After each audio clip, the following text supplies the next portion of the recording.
जिंदगी का सफर, जब एक मुसाफिर को अपनी मंजिल का पता होता है तो हर मोड़ पर एक नई कहानी लिखता है।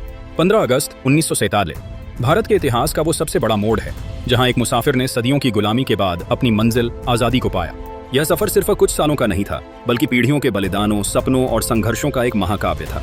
यह कहानी शुरू होती है उस रात से जब ईस्ट इंडिया कंपनी के व्यापारी हमारे देश में आए और अपनी चालाकियों से हमें अपनी ही जमीन पर पराया बना दिया। उन्होंने हमारी विरासत को लूटा, हमारी शिक्षा को बदला और हमारे स्वाभिमान को कुचलने की कोशिश की। लेकिन हर काली रात का अंत होता है और यह अंधेरा भी हमेशा के लिए नहीं था। 1861 में भारत का पहला स्वतंत्रता संग्राम शुरू हुआ, जिसकी चिंगारी मंगल पांडे ने जलाई। यह सिर्फ एक सैनिक का विद्रोह नहीं था, बल्कि भारत की आत्मा की वो पुकार थी जो अब सहने को तैयार नहीं थी। इस विद्रोह में झांसी की रानी लक्ष्मीबाई जैसी वीरांगनाओं ने अपनी जान की बाजी लगाकर दिखाया कि भारत का स्वाभिमान कभी नहीं मरता। धीरे धीरे आजादी की लड़ाई ने एक नया रूप लिया। महात्मा गांधी ने अहिंसा और सत्याग्रह को अपना सबसे बड़ा हथियार बनाया। उनकी एक आवाज पर लाखों लोग उनके पीछे चल दिए। दांडी मार्च में नमक का एक कण भी ब्रिटिश साम्राज्य के लिए चुनौती बन गया। उनके आंदोलन ने हमें यह सिखाया कि सबसे बड़ी ताकत प्रेम और शांति में होती है।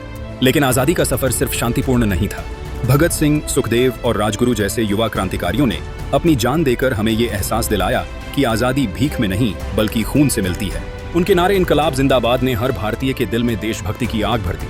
नेताजी सुभाष चंद्र बोस ने तुम मुझे खून दो, मैं तुम्हें आजादी दूंगा का नारा देकर भारत के युवाओं को एक नए रास्ते पर चलने के लिए प्रेरित किया। लेकिन आजादी का यह सफर सिर्फ इन बड़े नामों तक सीमित नहीं था। यह उन लाखों गुमनाम लोगों की भी कहानी है जिन्होंने अपनी जान कुर्बान कर दी। यह उन माताओं की कहानी है जिन्होंने अपने बेटों को खुशी खुशी आजादी की लड़ाई में भेज दिया। यह उन बच्चों की कहानी है जिन्होंने अपनी पढ़ाई छोड़कर आजादी के नारे लगाए। आजादी के इस सफर का सबसे दर्दनाक हिस्सा था भारत का बंटवारा। 14 अगस्त की रात को जब देश दो हिस्सों में बंटा तो लाखों लोगों का घर, परिवार और पहचान सब कुछ छिन गया। पंजाब और बंगाल में जो हुआ वह इतिहास का सबसे काला अध्याय है। सरहदें खींच दी गईं और कल तक जो लोग दोस्त थे वो आज दुश्मन बन गए।